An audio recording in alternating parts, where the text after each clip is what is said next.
And here we go. It's Flyers Game Day, brought to you by Betway. Brian Smith, Jason Myrtetus. Flyers Devils tonight, wrapping up this 4-game road trip. Right, it's been a frustrating trip for them. All 1-goal games. Looking to salvage a little something against the team. And has Jersey lost 3 straight? Have they won one since their last year? That sounds right. To be honest with you. They beat Chicago after they beat the Flyers 3-2, and then they've lost. Yeah, they've lost 3 straight games now. Huge point in the season for that team, I think. Yeah, absolutely. I mean, I think we're you're getting to the point here right now in the weeks leading up to Christmas where it's kind of like is this team for real or not? I think this team is definitely overachieved compared to what the expectations were for them.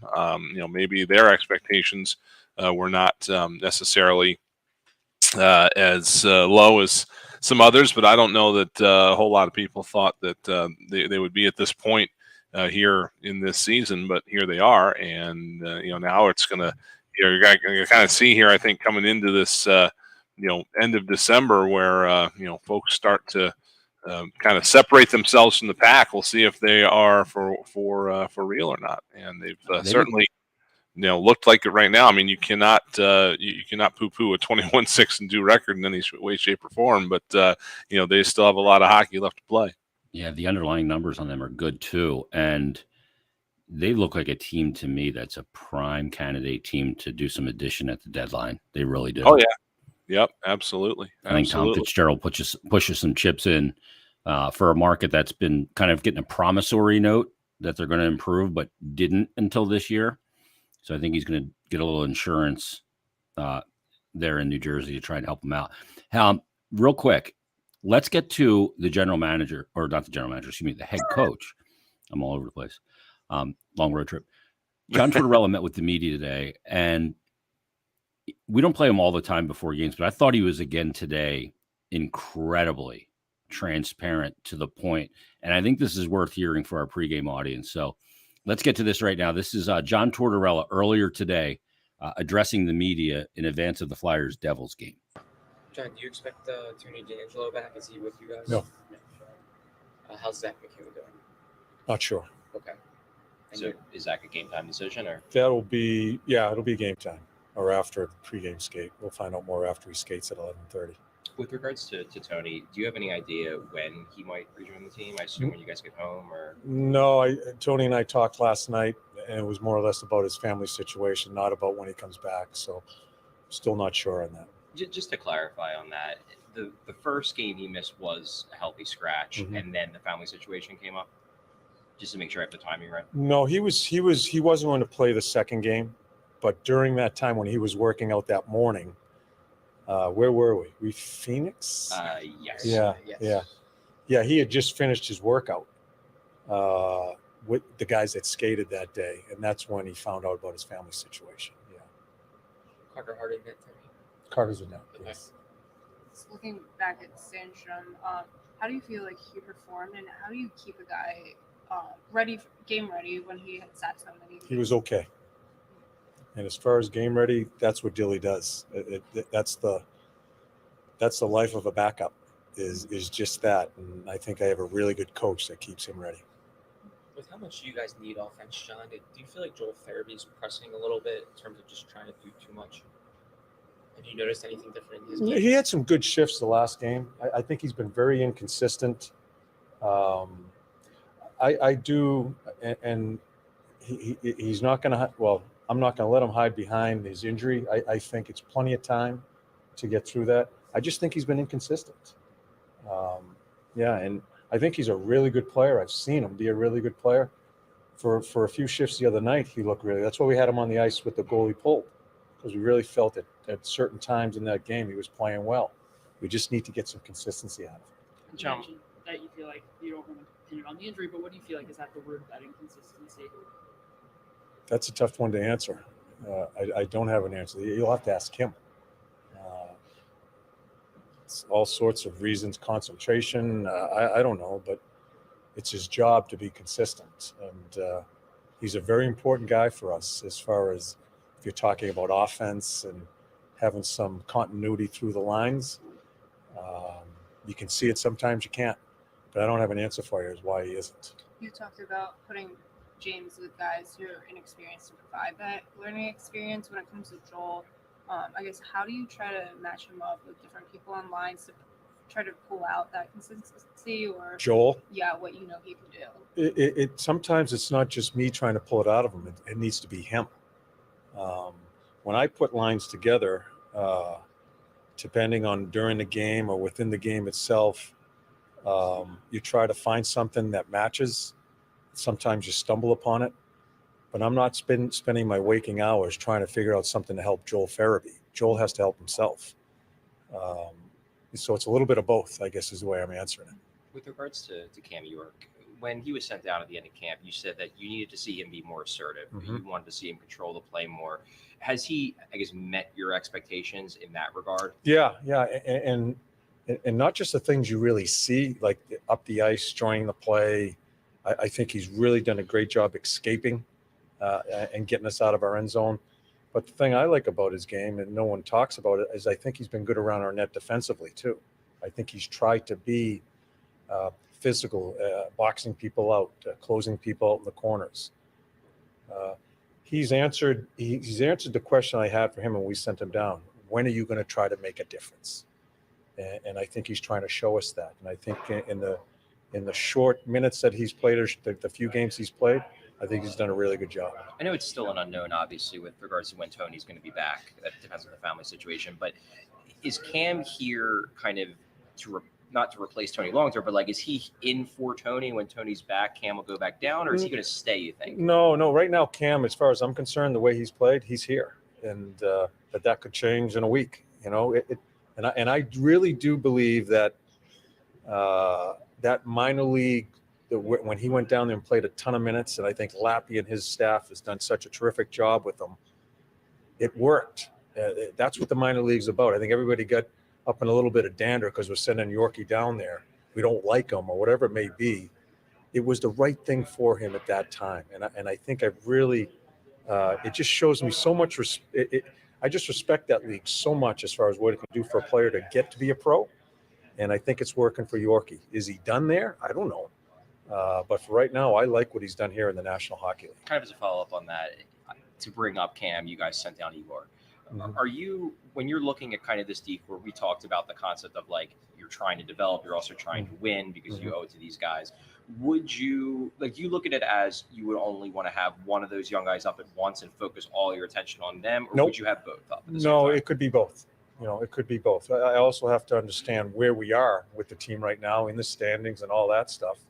Where do you shift it to total developing people, which I'm not at now, but it has to be in your back of your mind when you're trying to, and I've said it from the get-go, we're going to have pain and we are in pain. We're going to have more.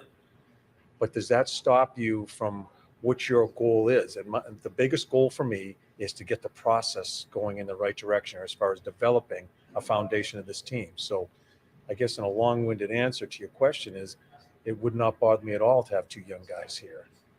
It just depends, I just don't want to take a guy out if he's playing really well just to, okay, we're going all development. That's not what I'm saying. But if it's in between and we're kind of on level ground with a guy that maybe we forecast isn't going to be long-term in the organization, you're damn right we want the kids. So I hope that answers your question. Beyond just York's individual development, how are you hoping that he helps like the back end develop and maybe pushes some of these other guys? Who? York. Well, I'm not looking for Yorkie to push anybody. I'm looking for Yorkie to be selfish and worry about his game and continue to work at his game. One of the biggest strengths that you can see is I think he can get us out of our end zone really quickly. That's going to help our offense. So to put responsibility on Cam pushing other people, I don't look at it that way. I just want him to continue to try to make a difference in his game.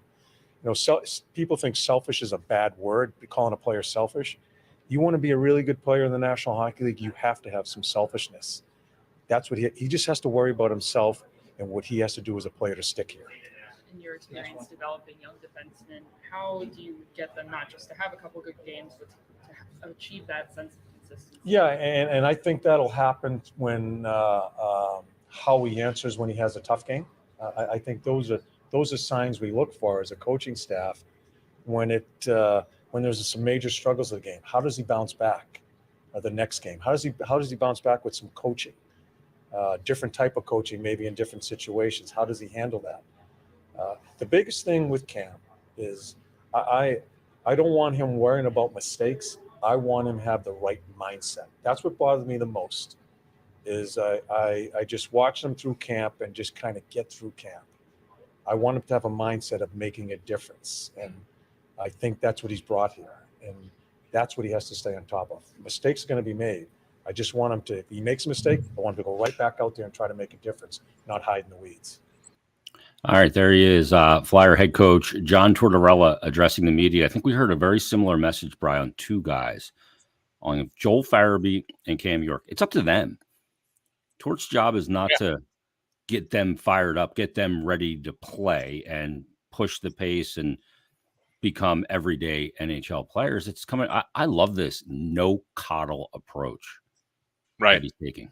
Yeah, what they want to do is, they want to, build ways of playing. They want to build systems. That's what they're doing on the defense right now. They're building, just ways to attack the other team and be difficult to play against, and effective, ways to play in, night out that don't necessarily change when you're playing the Arizona Coyotes or when you're playing the Boston Bruins. That's what they're trying to do. They can't necessarily put stuff in place to make somebody like Cam York or somebody like Joel Farabee or somebody like Morgan Frost become the difference make players that they want them to be. That's the challenge right now for really everybody in the lineup, is that they want to see guys come out there and take charge of games at certain points and be people that can change momentum and change the way things are going in a particular point in a game. And I think that's what they're looking for from Joel Farabee right now. Now, Farabee's had 7 career goals against the New Jersey Devils, so hopefully today might be a spark. I don't know. He just might like seeing that logo on the other side. But he's again one of the guys that was brought in the draft to maybe be part of a foundation of a new era of offense here.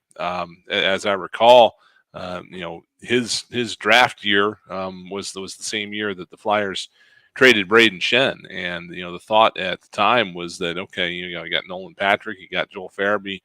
We can move on from somebody like Braden Shen, and that has obviously not worked out too well for the Flyers as of yet. But that's kind of gone to the weeds at this point, and it is just going to be a matter of he's one of those guys that we were talking about. That's like, all right, is he going to be here or is he not going to be here? We're going to move on, and so he's trying to show that right now. Yeah, and he's in year 1 of that new contract, a $5 million AAV signed through the 27-28 season.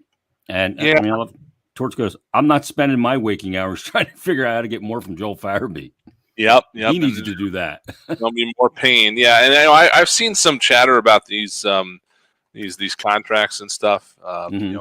This one and the one that Travis Sanheim signed. It's like, all right, well, you sign these guys now. Are we stuck with them? Well, I don't think they necessarily are. And a player like Joel Farabee on a contract like that, I think could be attractive to the right team if they decide that he's not going to be part of the future moving forward. And I think I don't think there's any outrageous, too horribly outrageous contracts that the Flyers couldn't move to the right recipient. So we'll see where it goes, but that's one guy that they've got to see where he's going to go here in the next year. Yeah, I mean, going into the season, I remember talking about with Bill Meltzer on Flyers Daily that Farabee was one of the guys that I kind of circled and said this is a guy that the coach is going to love. Yeah. Because of the two-way game, because of the responsibility, killing penalties, willingness to block shots, can get up on the play, can score, all those things. We're going to join our radio audience here in just a second as I hear the final spot playing now. All right, here we go. Headsets here. All righty. People on the stream can see the changeover.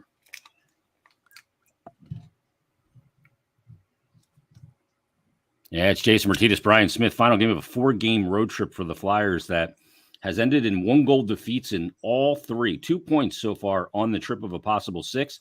They'll look to double that up tonight with a win over the New Jersey Devils, who the last time they faced them, really good game, 3-2 game. They outshot them, I believe, 33-18, if I recall, Bri. Is that correct? It was something in that range, yes. I'm always testing your memory.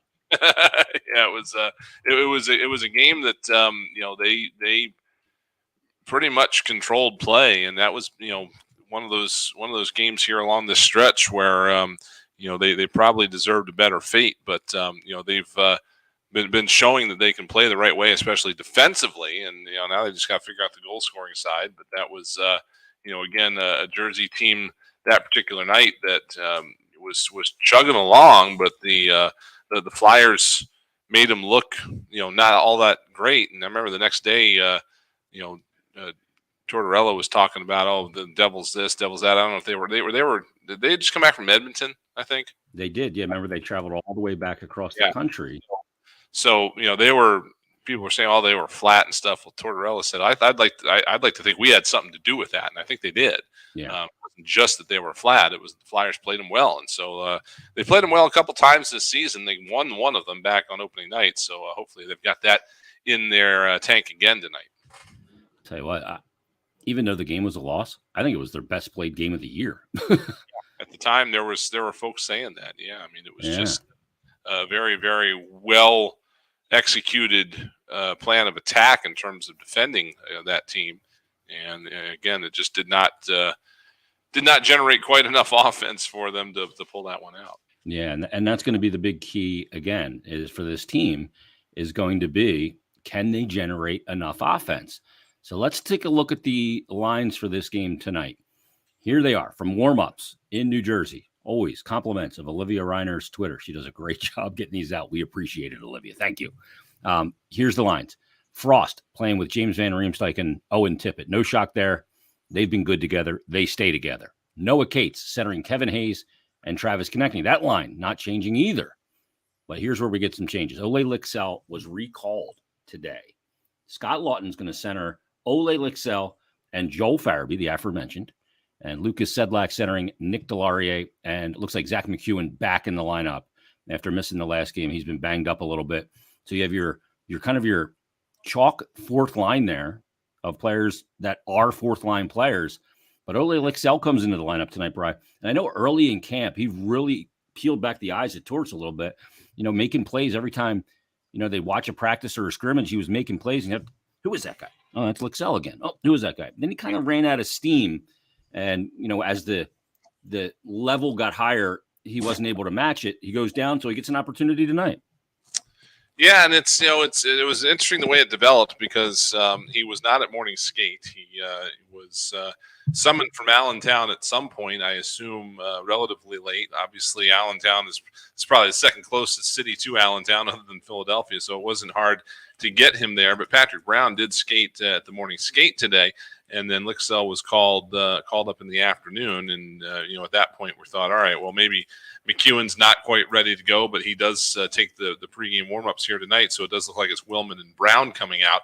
But Lixell has been, he's been playing extremely well in Lehigh Valley. 16 points in 16 games, 5 goals and 11 assists for the Phantoms here to start that season. So he has definitely earned a shot here. And they shuffle things a little bit to get him out on the wing. Scott Lawton's going to move back to center on that third line, and Lucas Sedlak will drop down and play center on the fourth line to give Lixell a look there on left wing. So, again, and this Tortorella just mentioned it. They might take opportunities to get some young guys in place of guys that maybe aren't necessarily part of the long-term future here.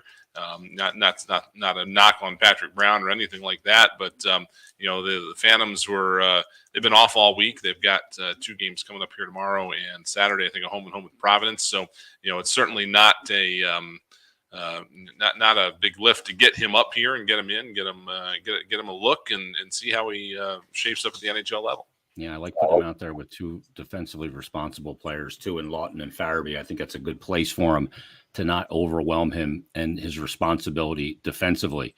Ryan Swope messages in on our stream and says, Farabee should be with Hayes. Hayes is a pass-first guy while Farabee is a shoot-first guy. I don't know that Farabee, first of all, is a shoot-first guy. And those two together, particularly when Hayes is a center, has not worked. Yeah, that was a problem. That was a huge that was a problem. They don't read each other well.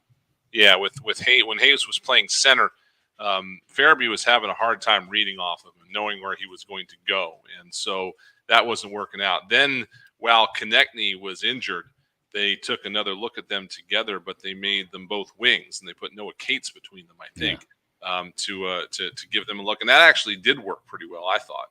It was a place where they, where they were able to kind of not to have to worry too much about where each other are. But, right now they like Hayes and Konechny together. But I would not think that would be a stretch to see them switch that if things aren't going well. I can't remember exactly how things changed up in the third period the other night, but against Colorado, they did the standard, okay, and we're not scoring here. We're going to shuffle things up. So that's definitely something they have in their pocket that they can go to, getting Hayes and Farabee on the same line if they don't like the look of what they're getting with the lines they start the game with. Yeah, Torts, I guess, is a big believer in the doing the same thing and expecting a different result. He changes things up. And if it's not working, you're going to see some juggling. I can't even keep track of the lines this year. It's been frenetic and crazy and so many different combinations. But let's get to the D pairs, because this has been relatively consistent. Well, at least lately, last 19 games, I believe, Provorov and Ristolainen together once again, top pairing. Travis Sanheim going to play with Cam York. York going to be on that right side once again.